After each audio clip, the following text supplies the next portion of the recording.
तो लीजिए प्यारे विद्यार्थियों, हमारे पास में आ चुका है आपका कक्षा 9वीं अर्धवार्षिक परीक्षा 2025-26 के लिए आपका सामाजिक विज्ञान विषय का पूरा क्वेश्चन पेपर और इसका पूरा सॉल्यूशन।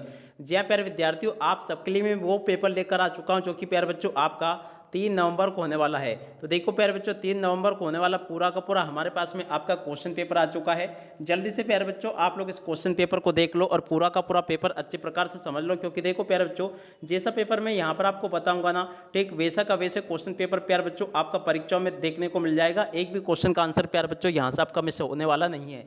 तो चलो अपन जल्दी से अब आगे बढ़ते हैं, समझते हैं कि आपका कक्षा 9वीं का अर्धवार्षिक परीक्षा का सामाजिक विज्ञान विषय का पेपर आपको परीक्षा में देखने को कैसा मिलेगा।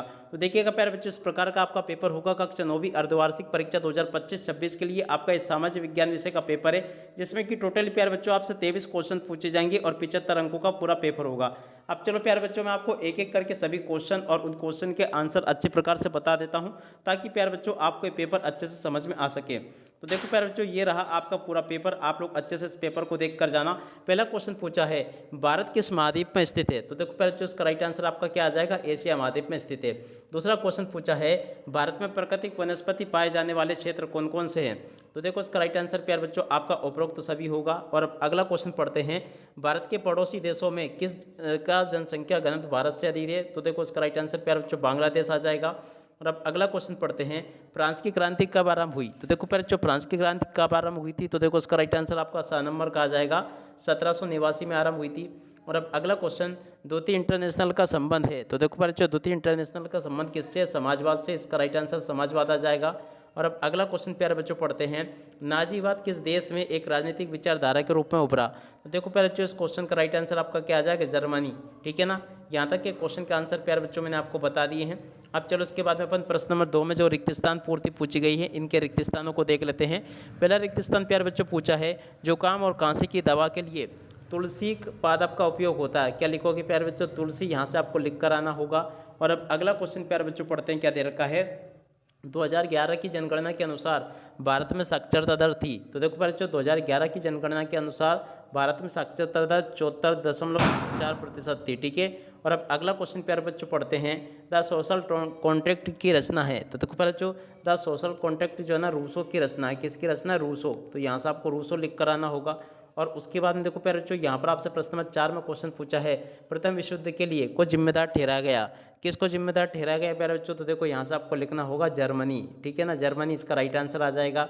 और अब अगला क्वेश्चन प्यारे बच्चों पढ़ते हैं, वन सेवा की स्थापना में की गई? तो देखो प्यारे बच्चों, वन सेवा की स्थापना कब की गई? 1966 में की गई थी। और अब अगला क्वेश्चन प्यारे बच्चों पढ़ते हैं, क्या लिखा है, मसाई शब्द का शाब्दिक अर्थ है? देखो प्यारे बच्चों, मसाई शब्द का शाब्दिक अर्थ क्या है? घुमक्कड़। क्या लिखोगे? घुमक्कड़ प्यारे बच्चों यहाँ से आपको लिख लेना है। ठीक है। और उसके बाद में देखो यहाँ से अपन सत्य सत्य को देखते हैं। सत्य सत्य आपके पेपर में परीक्षाओं में कैसे पूछे जाएंगे? दुधावा राष्ट्रीय पार्क उत्तर प्रदेश में है। देखो प्यारे बच्चों, ये बिल्कुल आपका सत्य होगा। नाजीवादी यहूदी विरोधी था? तो देखो ये भी आपका सत्य हो जाएगा। भारत एक धर्मनिरपेक्ष राज्य है? तो देखो प्यारे बच्चों, ये क्वेश्चन ये भी आपका सत्य हो जाएगा। भारत देश 1950 में स्वतंत्र हुआ? तो देखो प्यारे बच्चों, ये क्वेश्चन आपका क्या होगा? ये आपका सत्य हो जाएगा। भारत में बहुमत से चुनाव जीतने वाला दल सरकार बनाता है? तो देखो प्यारे बच्चों, ये जो क्वेश्चन पूछा ना, ये क्वेश्चन ये भी आपका सत्य हो जाएगा। और उसके बाद में देखो अगला क्वेश्चन, लोकतांत्रिक व्यवस्था में शासकों को भी कानून का पालन करना होता है? तो देखो प्यारे बच्चों, ये क्वेश्चन ये भी आपका सत्य हो जाएगा। उसके बाद में देखो यहाँ से आप लोग जोड़ी को देख लें। जोड़ी आपके पेपर में परीक्षा में इस प्रकार से पूछी जाएगी। जोड़ी के मिलान देखो प्यारे बच्चों, 2 आपकी जोड़ी मिल जाएगी, 2 नदियों के बीच का भाग। फूलों की बौछार की जोड़ी के मिलान प्यारे बच्चों आपका केवा से हो जाएगा। और भारत का संविधान बना तो देखो प्यारे बच्चों 26 नवंबर 1949 को बना। थार की जोड़ी के मिलान प्यारे बच्चों आप धारा की जोड़ी के मिलान किसी दस्तावेज का खास हिस्सा? हरित क्रांति के जनक प्यारे बच्चों एम.एस. स्वामीनाथन। और निर्धनता रेखा की जोड़ी के मिलान प्यारे बच्चों आपका हो जाएगा राष्ट्रीय प्रतिदर सर्वेक्षण संगठन से। ठीक है। तो यहाँ तक का प्यारे बच्चों मैंने आपको जोड़ी के मिलान बता दिया। उसके बाद में देखो यहाँ से आप लोग एक वाक्य फिर एक शब्दमुत्तर को देख लो। एक वाक्य फिर एक शब्दमुत्तर इस प्रकार से आपसे परीक्षा में पूछे जाएंगे। पहला क्वेश्चन पढ़ते हैं, नदियों के बीच का भाग कहलाता है? तो देखो प्यारे बच्चों, नदियों के बीच का भाग क्या कहलाता है? 2 आब कहलाता है। क्या लिखोगे यहाँ से? 2 आब। ठीक है। और अब अगला क्वेश्चन प्यारे बच्चों पढ़ते हैं, क्या दे रखा है, जेट स्ट्रीम है? तो देखो प्यारे बच्चों, जेट स्ट्रीम क्या है? तेजी से बहने वाली वायुमंडलीय धाराएं है। तो देखो यहाँ से क्या प्यारे बच्चों क्या लिख कर आओगे? तेजी से, और उसके बाद में बहने वाली। क्या लिखोगे? तेजी से बहने वाली। और उसके बाद में आगे लिखोगे वायुमंडलीय धाराएं हैं। क्या लिखोगे? तेजी से बहने वाली वायुमंडलीय। और उसके बाद में धाराएं हैं, ठीक है ना। तो यहाँ से आप लोग लिख लें इसको और पूरा का पूरा समझ लें।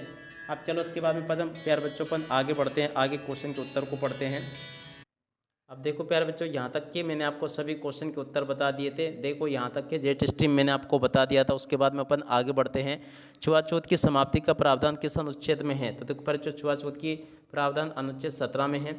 निर्धनता से क्या आशय है? तो देखो प्यारे बच्चों, ऐसी स्थिति जिसमें व्यक्ति अपनी मूलभूत आवश्यकताओं की पूर्ति नहीं कर पाता उसे निर्धनता कहते हैं।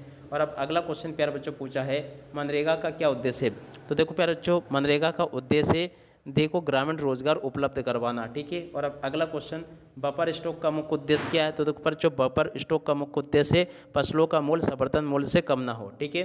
देख सकते हो प्यारे बच्चों, यहाँ तक के क्वेश्चन के आंसर मैंने आपको बता दिए हैं। अब इसके बाद में चलो अपन आगे बढ़ते हैं। यहाँ पर क्वेश्चन पूछे हैं, हिमालय के 3 प्रमुख विभागों के नाम उत्तर से दक्षिण क्रम में बताइए। उसके बाद में देखो प्यारे बच्चों, आगे आपके पेपर में परीक्षा में क्वेश्चन इस प्रकार से पूछे जाएंगे। इन प्रश्नों को आप लोग पढ़ लें। मृत्यु दर किसे कहते हैं? उसके बाद में देखो वन विनाश किसे कहते हैं? बंजारा समुदाय कहाँ रहता है? संविधान सभा से क्या आशय है? आम चुनाव क्या होते हैं? इस प्रकार से क्वेश्चन प्यारे बच्चों आपको पेपर में परीक्षाओं में देखने को मिलेंगे। तो आप लोग प्यारे बच्चों इन सभी क्वेश्चन को देख लो, फिर मैं एक ही साथ में आपको इन सभी के सभी क्वेश्चन के उत्तर बता देता हूँ। तो लीजिए प्यारे विद्यार्थियों, यहाँ से आप लोग इन प्रश्नों के उत्तर को देख लो। एक वाक्य में उत्तर प्यारे बच्चों ये लिखे हैं, जेट स्ट्रीम किसे कहते हैं? वैसे मैंने आपको इन क्वेश्चन के आंसर बता दिए थे, फिर भी एक बार इनको शुरू से देख लें। मनरेगा का उद्देश्य क्या प्यारे बच्चों? तो देखो ग्रामीण रोजगार उपलब्ध करवाना। बफर स्टॉक किसे कहते हैं? इस क्वेश्चन का उत्तर ये लिखा है। उसके बाद वाले क्वेश्चन के उत्तर ये लिखे हैं। आप इसके बाद में देखो प्यारे बच्चों, एक एक करके इन सभी क्वेश्चन के उत्तर को देख लें। हिमालय के 3 प्रमुख विभागों के नाम उत्तर से दक्षिण क्रम में आपको लिखने हैं। और उसके बाद में देखो अब आगे आपके पेपर में क्वेश्चन पूछे गए, इनको भी देख लें और पूरा का पूरा समझ लें। और अब अगला क्वेश्चन, अरावली और विंध्याचल की पहाड़ियों में कौन सा पठार स्थित है? तो देखो इस क्वेश्चन के उत्तर को भी देख लें। नमामि गंगे परियोजना क्या है? इस क्वेश्चन के उत्तर को यहाँ से देख लें। नमामि देवी नर्मदे योजना क्या है? इस क्वेश्चन के उत्तर को यहाँ से देख कर लिख दे। जेठ पवने क्या है प्यारे बच्चों? देखो इस क्वेश्चन के उत्तर को यहाँ से देख कर लिख दे। और उसके बाद में देखो प्यारे बच्चों अगला क्वेश्चन, प्रवास संख्या किस प्रकार प्रभावित करती है? तो देखो इस क्वेश्चन के उत्तर को यहाँ से देख कर लिख दे। और स्लीपर से क्या आशय है? इस क्वेश्चन के उत्तर को प्यारे बच्चों यहाँ से देख कर लिख दो, ये भी मैंने आपको बता दिया। भारतीय भूमि नियमावली की महत्वपूर्ण बातें आपको बतानी हैं। और संविधान सभा क्या है? इस क्वेश्चन के उत्तर को भी आपको देख कर जाना है। और आम चुनाव क्या है प्यारे बच्चों? देखो इस क्वेश्चन के उत्तर को भी आप लोग अच्छे से देख लें और पूरा का पूरा याद कर लेना। और धर्मनिरपेक्ष राज्य क्या है? इस क्वेश्चन के उत्तर को भी प्यारे बच्चों आप लोग अच्छे से देख लें और पूरा का पूरा याद कर लें। छोटे किसान किसे कहते हैं? इन क्वेश्चन के उत्तर को प्यारे बच्चों आप लोग देख लें और अच्छे से याद कर लेना। यहाँ तक का पूरा प्यारे बच्चों सॉल्यूशन मेरे द्वारा आपको बता दिया गया है। अगला क्वेश्चन पूछा, निर्धनता रेखा से क्या आशय है? तो देखो प्यारे बच्चों, निर्धनता रेखा से क्या आशय है? इस क्वेश्चन के उत्तर को आप लोग देख लें और अच्छे से समझ लेना। अब अगला क्वेश्चन, खाद्य सुरक्षा की आवश्यकता क्यों है? तो देखो प्यारे बच्चों, खाद्य सुरक्षा की आवश्यकता क्यों है? इस क्वेश्चन के उत्तर को यहाँ से देख लो, बता दिया मैंने आपको। और उसके बाद में देखो अब आगे क्वेश्चन पूछा है, भारत को उपमहाद्वीप की संज्ञा क्यों दी जाती है? 3 बिंदुओं में प्यारे बच्चों आपको स्पष्ट करना। तो देखो इस क्वेश्चन के उत्तर को भी देख लो। हिंद महासागर में भारत की केंद्रीय स्थिति होने के 3 कारण लाभ लिखिए। तो देखो इस क्वेश्चन के उत्तर को भी आप लोग देख लें। उसके बाद में देखो अब अगला क्वेश्चन ये पूछा है, तो इस प्रकार से प्यारे बच्चों मैंने आपको A to Z सभी क्वेश्चन के उत्तर बता दिए। भारतीय संविधान में संशोधन कैसे होता है? इस क्वेश्चन के उत्तर को प्यारे बच्चों यहाँ से देख कर लिख दें। इस प्रकार से प्यारे बच्चों मैंने आपको A to Z सभी के सभी क्वेश्चन और उन क्वेश्चन के उत्तर बता दिए हैं। एक भी क्वेश्चन का उत्तर प्यारे बच्चों यहाँ से आपका मिस नहीं हुआ। अब इसी के साथ में प्यारे बच्चों इस वीडियो को यहीं पर पूरा करते हैं। नमस्कार, जय हिंद, जय भारत।